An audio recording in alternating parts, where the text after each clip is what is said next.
இந்தா மொத்தம் எவ்வளவு ஆச்சு?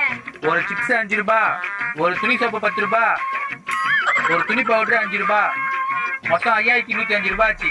5105 ரூபாவா? ஒரு கணக்கு தெரியல போல இருக்கு. நம்ம சொல்லிடலாம். என்ன வேணா காசு? டேய் தம்பி, 30 ரூபாய் கொடுத்து ஏமாத்தலாம் பாக்குறியா?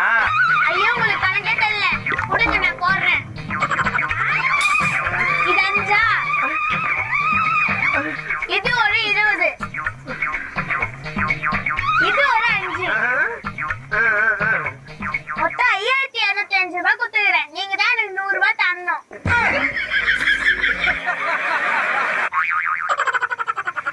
இந்தா நாங்க போயிட்டாரேன். இந்த பையன் நல்லா கணக்கு போடுறானே. எந்த ஸ்கூல்ல படிச்சிருப்பான்? அதே ஸ்கூல்ல நம்ம படிச்சிருக்கோம்.